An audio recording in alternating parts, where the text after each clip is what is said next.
kembali ke Mas Richard nih. Mas Yeah. Richard, saya ingin balik lagi ke ini dapilnya Mas Richard ini kan sering keliling ya. Saya lihat juga statusnya tuh lagi di sini, wah keren banget. Saya juga sempat melihat ini ya, yang tadi kegiatan tomat itu ya, yang ternyata diolah menjadi apa-apa seperti itu. Nah, ketika Mas Richard melakukan kunjungan kerja, kira-kira ada potensi apa sih yang belum digali atau belum digarap selama ini, Mas? Ya, jadi saya melihat begini, salah satu potensi pasar ini kan bagaimana kita menangkap peluang di soal sektor wisata. Nah, jadi orang berwisata itu kan mesti orang yang punya duit. Ya benar, Mas. Setidaknya kalau nggak punya duit, ya dia bawa duit. Saya kesini juga kerja dan wisata. Ya berarti bisa borong-borong nanti. Nggak mungkin orang berwisata itu dia tidak bawa uang. Nah, maka ini sebenarnya peluang yang juga bisa disinergikan antara Dinas UMKM, pelaku UMKM dalam hal ini yang punya produk dengan Dinas Pariwisata yang menaungi atau yang dinas terkait itu, dan para pelaku-pelaku wisata lokal. Jadi saya sempat 2 kali saya jagongan dengan para pelaku wisata di Temanggung, 1 kali jagongan dengan para pelaku wisata di Wonosobo. Ini ngopi-ngopi aja sih, jadi kita ngobrol santai. Saya kepengen, karena saya melihat ketika saya jalan-jalan, sebenarnya juga kadang pas kerja juga, pas nggak kerja juga, senang jalan-jalan kan. Iya, nah, pas jalan-jalan itu menemukan hal-hal yang itu belum banyak dimanfaatkan, belum banyak dimaksimalkan. Kalau ini bisa dimaksimalkan, saya kira nanti ada peluang pemasaran bagi pelaku-pelaku UKM. Contoh, kita nggak cocok Kledong misalnya, saya tadi sempat ke rest area Kledong juga, sudah dibangun taman, dan ini kebetulan Kledong ini menjadi kawasan pengembangan, kawasan status pengembangan pariwisata provinsi. Ya, jadi di Libda Provinsi Jawa Tengah ini menjadi salah satu kawasan yang harus dikembangkan. Artinya berarti ini bicara soal Temanggung dan Kledong dan sekitarnya, sampai sana ada Parakan, sampai sana ada Kertek. Dan connect dengan KSPN di Dieng, connect dengan KSPN di Borobudur. Artinya Temanggung ini, Temanggung Purworejo, dia sebagai penyangga KSPN, karena Dieng di Wonosobo, kemudian Borobudur di Magelang. Nah, ini kawasan strategis yang menurut saya bisa dikembangkan, mengembangkan wisatanya sekaligus untuk mengembangkan potensi ekonominya. Nah, ini siapa lagi ya kalau bukan pelaku UMKM. Nah, ini saya sangat berharap ini wisata-wisata yang berbasis desa ini ke depan bisa dikembangkan. Saya juga usah koordinasi dengan Dinas Pariwisata Provinsi untuk memunculkan atau mengembangkan potensi-potensi yang sekiranya itu nanti ke depan, entah itu berapa tahun yang akan datang sih, sampai saya berharap nggak sampai 5 tahun, itu kawasan-kawasan wisata yang punya potensi wisata tinggi, pengunjungan cukup tinggi, ini segera digenjot untuk segera dikembangkan. Nah, jadi selama ini belum maksimal ya, Mas? Sudah sesungguhnya, tapi ada problemnya di kita itu, di kita bahwa urusan wisata ini kan urusan pilihan, sehingga dukungan anggaran di APBD-nya itu rendah, termasuk di UMKM sendiri. Saya kan juga di UMKM saya dengan teman-teman di Komisi B ini kadang-kadang prihatin.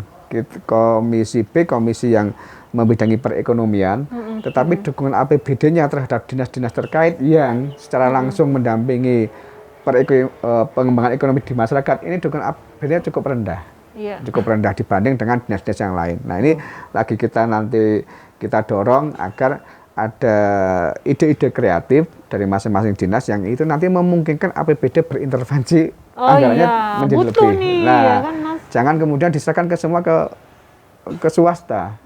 Wisata ini kan banyak berkembang karena banyak yang swasta. Saya kemarin memberikan apresiasi kepada Bupati Banjarnegara. Saya kebetulan ke Dieng, ketemu juga dengan Kepala Dinas Pariwisata Banjarnegara. Di tahun 2020 ini dia mengalokasikan APBD 1,6 miliar. 1,6 miliar. Bagi kabupaten itu tinggi untuk satu kegiatan pariwisataan. Jadi merubah kawasan wisata Kawah Sikidang itu dibangun di jembatan-jembatan, sehingga jembatan kayak di Jepang itu. Ya, itu APBD-nya 1,6 miliar habisnya. Nah, dibuka di tahun 2021 pas tahun baru itu karena viral, kemudian terjadi banyak kerumunan, ditegurlah sama Pak Gub. Nah, akhirnya memang ditutup gitu. Nah, dibuka 2 hari itu, retribusinya mencapai 760 juta. Waduh, banyak. Bayangkan kalau dia 5 hari dibuka, bisa jadi 1,6 dan tutup. Iya. BP-nya kan cepat banget. BP-nya cepat banget. Nah ini kan berarti dia punya apa ya? Punya, menurut saya visioner dalam konteks nanti terus penataan kios-kios juga ditata sedemikian rupa. Nah, ini saya kira proses semacam ini harus segera di follow up untuk potensi wisata yang lain. Nah, bayangkan misalnya yang Ledong ini yang sudah menjadi KPP, KP3, provinsinya KP3, kemudian kalau nasional sih menjadi tanggung jawab pusat juga, tetapi provinsi juga. Nah, ini nanti kalau hal semacam ini juga di beberapa tempat dikembangkan kan luar biasa potensinya. Potensi wisata kan luar biasa. Di Temanggung banyak sekali. Ada sekitar 22 objek wisata yang bisa dikembangkan. Di Wonosobo ini kemarin mencapai 48 objek wisata yang bisa dikembangkan, termasuk yang di desa-desa. Dan alhamdulillah sekarang pemerintah Provinsi Jawa Tengah sudah setiap tahun insya Allah akan membantu desa-desa wisata yang sudah dia dapat SK dari Bupati sebagai desa wisata, ini dibantu mulai dari desa perintis itu dibantu dari APBD sekian ratus juta, kemudian nanti desa pengembangan, kemudian desa yang memang desa lanjutan, desa wisata lanjutan, yang itu dibantu sampai angka 1 miliar untuk yang desa wisata yang lanjutan. Nah ini tentu harus ditangkap oleh para pelaku wisata di Jawa Tengah sekaligus para pelaku UMKM, karena saya lihat di Dieng ini Mas Arif itu yang dia kelompok Darwisnya.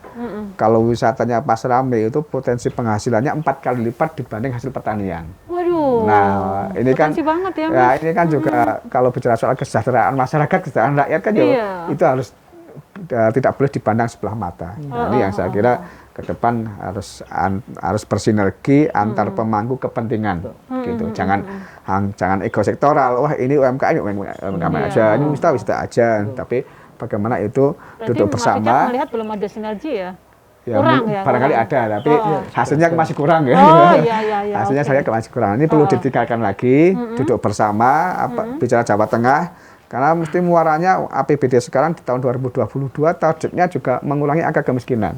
Nah, apa yang kemudian menurut saya harus duduk bersama antar pemangku kepentingan, antar dinas duduk bersama, apa yang you punya, apa yang you harus lakukan, you punya apa, duduk bersama, oh ini outputnya. Nah, jadi indikatornya jelas mengurangi angka kemiskinan dan angka pengangguran itu outputnya jelas. Oke, baik. Karena pariwisata itu merupakan juga sektor ekonomi kreatif ya, Mas. Iya, betul. Yang perlu juga ini akan menunjang pembangunan perekonomian di Jawa Tengah ya. Betul, Mbak Evi. Mbak Evi pintar sekali. Oh iya, karena saya dekat Mas Richard, Mas Yusa dan Bu Lili. Saya ke Mas Yusa ini. Mas Yusa, selama ini kan sudah melakukan pendampingan ke UMKM ya, Mas. Ada nggak sih kendala-kendala yang ditemui saat melakukan pendampingan seperti itu, Mas? Nah, baik. Sebelum menjawab itu, boleh saya menyampaikan sesuatu dulu ya? Oh boleh. Yang disampaikan Pak Richard ini sesuai ya dengan bidangnya, berlian sekali ya. Oh berlian sekali. Ya, jadi Pak Richard tadi menyampaikan bahwa kita harus bersinergi dan berkolaborasi. Nah, beliau tadi menyampaikan bahwa yang efisien sepertinya yang saya tangkap itu buat titik spot untuk wisata. Dari situ nanti akan muncul perekonomian yang bisa yang menjamur di sekitarnya langsung tumbuh dia mulai dari kecil sampai besar. Nah itu memang apalagi animo masyarakat dan kebutuhan masyarakat akan wisata piknik itu tinggi sekali. Apalagi banyak orang yang sadar selfie ya.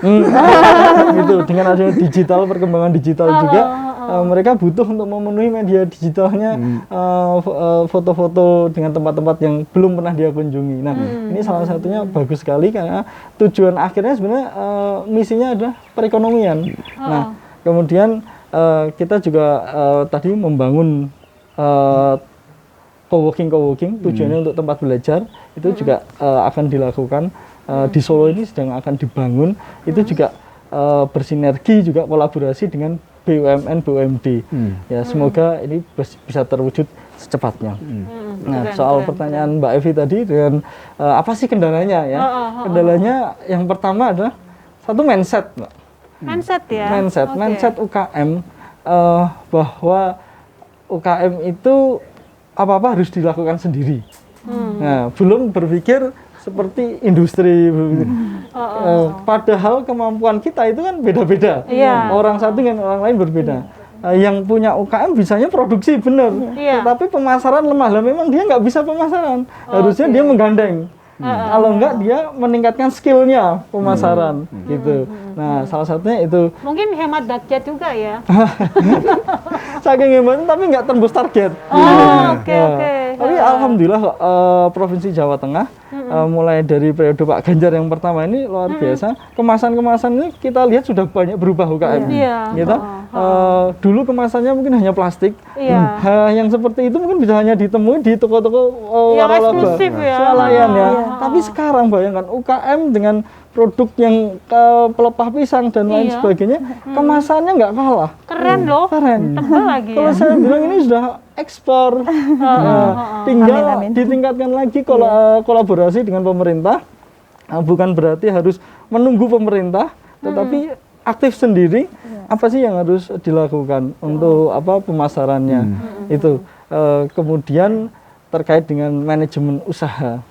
Manajemen usahanya itu UKM masih kurang. Masih kurang. Masih kurang ya, Mas? Masih kurang. Pengelolaan keuangannya, dia pencatatannya, dia belum tahu. Nah, oleh karena itu kami dari Dinas Koperasi meningkatkan pelatihan-pelatihan terus. Yang kedua gini, Mbak. Ketika kita melakukan pelatihan, itu ditemukan bahwa satu kelas ini setelah diajar pikirannya beda-beda. Beda-beda gini. Ternyata kelas mereka beda-beda. Ada yang sudah besar, ada yang sudah tinggi. Jadi untuk dimasukkan sebuah ilmu, sebagian ketinggalan, sebagian tidak. Akhirnya kita membuat kelas berjenjang. Udah, satu kelas harus sama. Iya, base-nya sama semua. Ya, kemampuannya sama. Jadi kita ngajarnya enak nih. Ya. Yang berhasil di tingkat pertama dalam beberapa bulan kita korelasi lagi, kita cek, dinaikkan untuk ke tingkat berikutnya. Itu pelatihan berjenjang. Iya, Mas. Dan ini ngobrolnya makin asik, tapi ternyata waktunya yang kurang asik ya, Mas. Ini Mas Isa lagi semangat-semangatnya ya. Tapi memang waktunya dibatasi. Mungkin saya mau ke Mas Richard dulu ya. Mungkin harapan-harapannya nih Mas untuk tema kita tentang ekonomi kreatif, pembangunan perekonomian masa depan ini. Harapan-harapannya ke depan seperti apa nih, Mas? Ya tentu harapannya menjadi lebih baik. Ya itu tentu. Jadi saya kira kalau sudah ada membangun sinergi antar pemangku kepentingan satu, yang kedua antar pelaku UMKM, yang kedua dengan orang-orang yang barangkali punya modal, tetapi mereka juga bersemangat untuk membantu para UMKM. Saya kira kalau tiga hal ini bisa titik temunya, ditambah plus nanti kayak orang kayak Mbak Happy ini ikut memasarkan, nanti tidak hanya Pak Ganjar, tapi ada Pak Happy misalnya, kemudian nanti media juga ikut memasarkan, media ikut mengiklankan. Saya kira nanti ini akan tumbuh berkembang, dan itu saya sangat harapkan. Tentu juga sekali lagi bersinergi antar semua pihak, antar pelaku antar pemangku kepentingan, sehingga kesejahteraan ekonomi atau cita-cita dari pemerintah untuk mensejahterakan rakyat itu betul-betul terwujud. Gitu. Mas Yusa mungkin harapannya ke depan seperti apa, Mas Yusa? Harapannya adalah mari UKM kita sama-sama belajar, sama-sama mendukung, tingkatkan skill potensinya, terutama di teknologi pemasaran, agar pemasaran lebih jauh pasarnya, tidak hanya di lokal saja, tetapi bisa menggunakan di marketplace yang berada di luar negeri. Gitu. Dan Bu Lili sebagai pelaku UMKM mungkin ada harapan mau disampaikan ini? Harapan saya produk-produk lokal itu bisa menembus ke pasar global. Itu saja. Tetap survive ya. Makasih Mas Richard, makasih Mas Yusa, makasih Bu Lili sudah ngobrol bareng di ngobrol bareng Dewan. Dan gak kerasa kebersamaan kita sudah hampir selesai. Dari kawasan Kabupaten Temanggung yang ada di antara Sindoro dan juga Sumbing, saya Happy Anita mohon diri. Wassalamualaikum warahmatullahi wabarakatuh. Waalaikumsalam warahmatullahi wabarakatuh.